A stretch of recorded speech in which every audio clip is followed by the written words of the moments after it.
नमस्ते।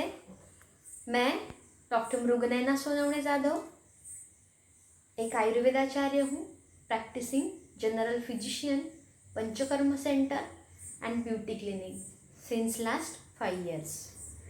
आज के इस वीडियो में हम जानने वाले हैं पंचकर्म के पहले यानी पूर्व कर्म और पश्चात कर्म के बारे में,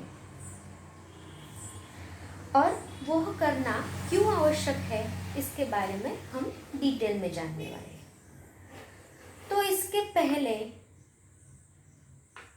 पहले वीडियो में हमने जाना कि पंचकर्म एक शोधन चिकित्सा है। इसमें हम शरीर में बढ़े हुए दोषों को पहले कोष्ठ में लाया जाता है और फिर नज़दीकी मार्ग से शरीर से बाहर निकाला जाता है। हमारे शरीर में दोषों का एक मूल स्थान होता है। फॉर एग्जाम्पल, वात का मूल स्थान होता है पक्वाशय, और कभी कभी वह दोष इतने बढ़ जाते हैं तो उनकी मूल स्थान वो त्याग कर शाखा मार्ग में चले जाते हैं। तो पहले हमें उन बढ़े हुए दोषों को पहले कोष्ठ में लाना आवश्यक होता है, और कोष्ठ में आकर ही उसको हम शरीर से बाहर निकाला जा सकता है। तो इसमें 3 स्टेप होते हैं: पूर्व कर्म, प्रधान कर्म और पश्चात कर्म। उसको हम एक उदाहरण से समझते हैं। जैसे कि एक रुग्ण है, उसका किसी अवयव का ऑपरेशन है, तो सबसे पहले हम क्या करते हैं, किसी फिजिशियन के पास भेजते हैं उसको फिटनेस दिलाने के लिए। ये पूर्व कर्म के समान है। तो उसको फिटनेस देते हैं, फिर उसका मेन हम ऑपरेशन करते हैं, वो प्रधान कर्म होता है। और पश्चात कर्म यानी उसको पोस्ट ऑपरेटिव केयर हम कह सकते हैं। पोस्ट ऑपरेटिव केयर में हम उस घाव को सूखने के लिए कुछ परहेजों का पालन करना पड़ता है, मतलब कुछ एंटीबायोटिक्स वगैरह हम देते हैं। तो वैसे ही पूर्व कर्म, प्रधान कर्म और पश्चात कर्म, इसको हम कोरिलेट कर सकते हैं। तो फर्स्ट स्टेप के बारे में हम समझते हैं कि पूर्व कर्म यानी क्या। तो इसके पहले सबसे पहले हमें अग्नि है जो हमारा पाचन, दीपन, स्नेहन, स्वेदन, इस क्रम से कार्य करना पड़ता है। देखिए, पंचकर्म चिकित्सा एक बहुत ही शास्त्रोक्त पद्धति है, और उसको हम एक कुशल चिकित्सक के द्वारा किए गए तो ही उसके परिणाम आश्चर्यजनक होते हैं। तो पंचकर्म चिकित्सा करते वक्त हमें इन कर्मों का पालन करना बहुत ही आवश्यक है। तो इसमें शरीर को हम पहले बल प्रदान करना पड़ता है, तो ही उसका परिणाम हम आश्चर्यजनक देख सकते हैं। तो प्रथमतः आता है पाचन, यानी रुग्ण की डाइजेस्टिव पावर बढ़ाने के लिए हमें कुछ औषधि के प्रयोग करना होता है। फिर उसके बाद स्नेहन करना है। इस प्रक्रिया में हम कुछ औषधि सिद्ध स्नेह तेल या घृत यानी घी हम अभ्यंतर और बाह्य मार्ग से स्नेहन करवाते हैं। तो अभ्यंतर स्नेहन यानी क्या?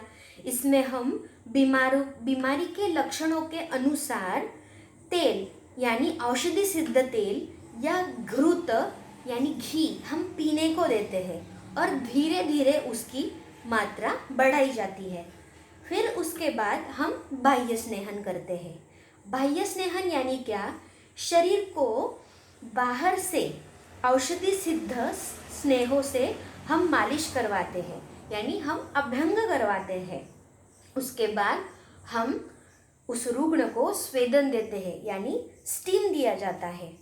इसमें जो भी शाखाश्रित दोष है वह कोष्ठ में आते हैं, और दोषों की प्रधानता पर अधो या ऊर्ध्व मार्ग से हम उसको बाहर निकालकर शरीर को साम्यावस्था प्रदान करते हैं।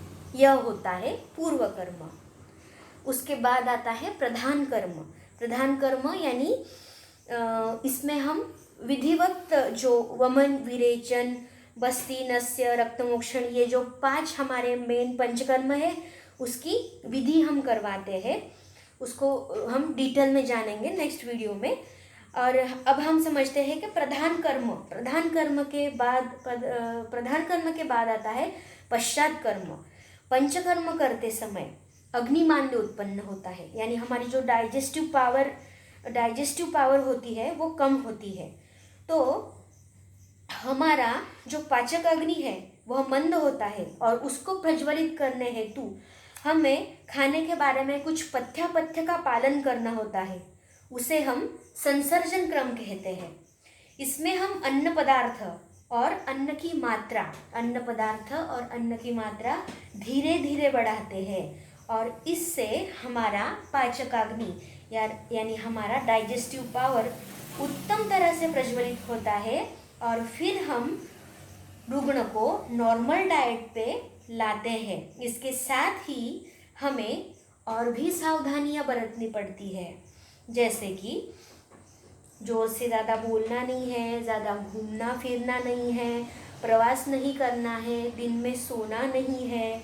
इन परहेजों का पालन करना अतिशय आवश्यक है। इसके साथ ही ब्रह्मचर्य का पालन भी करना होता है। तो हमने आज समझा कि प्रधान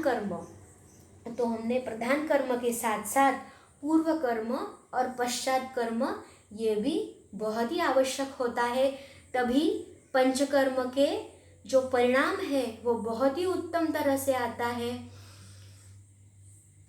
तब तक नेक्स्ट वीडियो में हम जानने वाले हैं प्रधान कर्म के बारे में, जो हमारी मेन प्रोसीजर है उसके बारे में हम डिटेल में जानेंगे। तो तब तक के लिए अपना ख्याल रखिए और हमारे चैनल को देखते रहिए। धन्यवाद।